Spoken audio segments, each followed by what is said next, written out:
Bonjour à tous, bienvenue sur ma chaîne YouTube Scrap de Patty 08. Alors on se retrouve aujourd'hui pour une nouvelle vidéo embossage à chaud.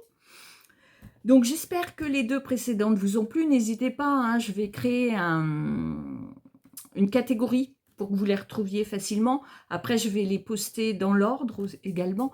Mais n'hésitez pas, je vais créer la catégorie tuto embossage chaud. Comme ça vous pourrez les retrouver tout ensemble. Donc, pour rappel, on a vu des petites astuces, etc. dans les précédentes. J'y ai repensé. Si vous avez des questions sur l'embossage à chaud, si vous avez des envies particulières, n'hésitez pas à les mettre dans les commentaires. Ça me permettra éventuellement de faire une vidéo si je n'ai pas répondu à cette question-là, ou si j'y ai pas pensé, ou si c'est prévu, mais une prochaine fois. Enfin, voilà.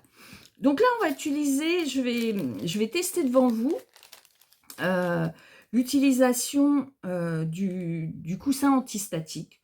On va voir si c'est intéressant. Par ailleurs, on va faire ça sur du noir.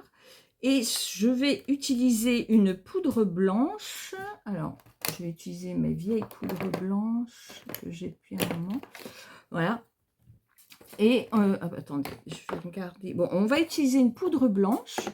Et parce que ce qui est intéressant avec l'embossage à chaud, c'est parce que c'est la poudre blanche. Ça, c'est vraiment un indispensable à avoir.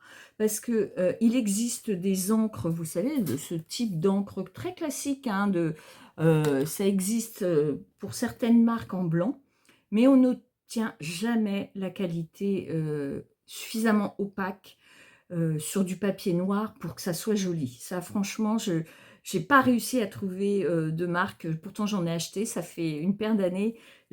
Plus que, on va dire, ça fait 25 ans que je fais du scrap. Et j'en ai testé des tampons, des pâtes d'encre, pardon, blanches. Et vraiment, je n'obtiens pas le résultat qu'on peut obtenir avec la poudre blanche. Donc, on va basculer le téléphone et on va tester la poudre blanche ainsi que le antistatique. Donc on va le faire une première fois sans l'antistatique. Donc je vais prendre un autre tampon que celui-ci. J'avais envie d'un tampon un petit peu plus élaboré. Ah bah, je vais tenter celui-ci. Donc on est toujours sur la base, hein, on tamponne.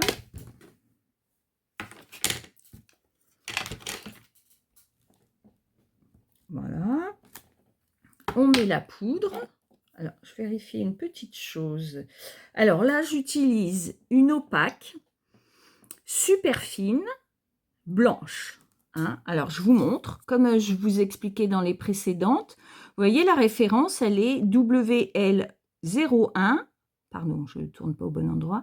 SF. Donc, c'est la qualité super fine. Et entre parenthèses, vous avez le O. Donc, elle est opaque. Hein. Donc, normalement, la couleur du papier noir ne soit pas visible derrière. Donc, on y va. On saupoudre généreusement. Vous voyez, là, on a des petites choses qui restent. Donc là, c'est un peu l'occasion d'utiliser sa pince. Hein. Vous voyez, là, il y a des petites choses. Donc, on tapote. Vous voyez, il y a des choses là qu'il va falloir enlever parce que si on ne les enlève pas, elles vont chauffer. Et vous risquez d'avoir des points blancs. Alors, on va en laisser quand même quelques-uns parce qu'il faut quand même montrer l'intérêt du coussin antistatique. Donc, on y va.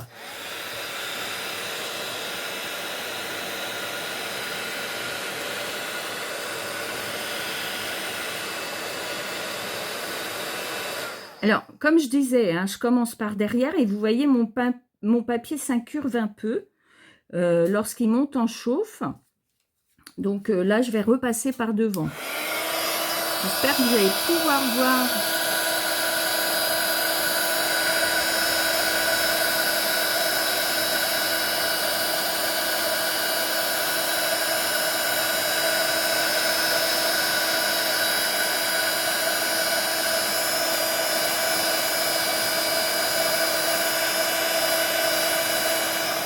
Voilà ce qu'on obtient. Alors, vous voyez, si votre papier est incurvé, pardon, si votre papier s'incurve dû à la chaleur, vous repassez par derrière, il va reprendre sa forme. Hein. C'est juste une question de quelques secondes. Hein. Voilà. Donc, ça, c'est sans le statique. Je le mets de côté. On va tenter avec le coussin.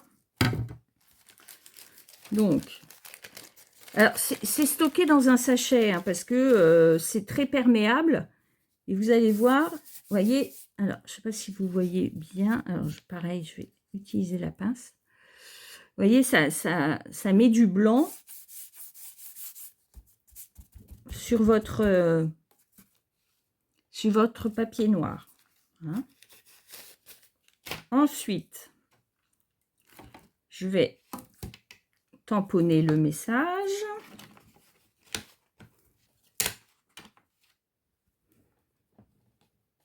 Voilà. Donc, j'utilise bien ma pince. Vous voyez, le message est tamponné. Donc, on est généreux sur la poudre. On tapote. Moi, j'aime bien, hop, enlever un maximum. Et vous voyez, on a déjà un peu moins de taches, mais vous voyez, j'en ai encore un peu quand même. Mais on n'a pas ces gros blocs qu'on pouvait avoir. Bon, après, si vous n'avez pas le coussin statique, ayez un petit pinceau léger, tout fin, pour enlever éventuellement les... Je vais enlever ça, pardon. Hop, c'est vrai que l'installation est un peu... Et là, je vais, pareil, de la même manière. Allez, on y va. Je vais essayer de ne pas trop parler pendant que ça chauffe.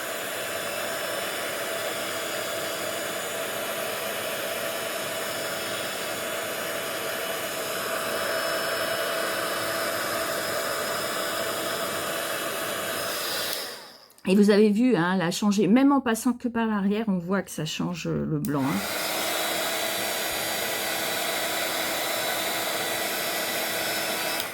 Voilà.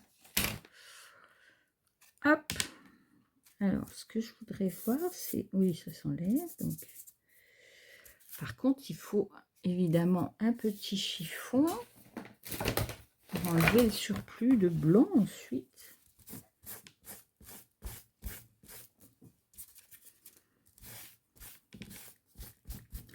Bon alors, de toute façon, si vous êtes dans les Ardennes hein, et que vous voulez tester avant d'acheter, n'hésitez pas, c'est possible. Hein, moi, ce matériel, je l'ai en ma possession, donc vous pouvez éventuellement le tester. Donc, vous voyez, en haut, avec le statique, en bas, sans le statique. Bon, la différence, elle est... Pas, ça dépend peut-être du type de poudre, etc. Mais c'est vrai que celui-ci, il y a beaucoup de points blancs autour. Hein. Donc, je vous remonte un peu l'usage du petit plateau. C'est juste, vous voyez, parce que là, j'ai énormément de poudre. Comme j'ai été très généreuse. Ah ben, j'ai oublié d'enlever le bouchon avant. Alors, il faut mieux l'enlever avant. Parce que sinon vous en avez plein le bouchon et après ça finit par se mélanger. Donc vous voyez, c'est l'idée toujours. Hein, on fait glisser l'ensemble des poudres. Mais vous voyez bien que même avec 2 tamponnages, mon pot est encore bien plein. C'est vraiment... c'est, enfin, je sais pas en grammes, mais c'est léger ce qu'on peut utiliser pour un embossage. Hein. Donc, voilà, vous voyez, j'ai encore beaucoup de poudre dans celle-ci. Hein. Donc, voilà pour cette petite vidéo. Alors là, elle est encore moins longue que les précédentes. Je vais essayer de faire des petites vidéos de 10 minutes. Idéalement, juste une petite astuce. Donc la prochaine, je pense que je vais vous montrer comment on utilise tout ce qui est poudre translucide enfin, voilà, transparente, qui servent en fait, vous allez voir. je vous laisse découvrir dans la prochaine vidéo.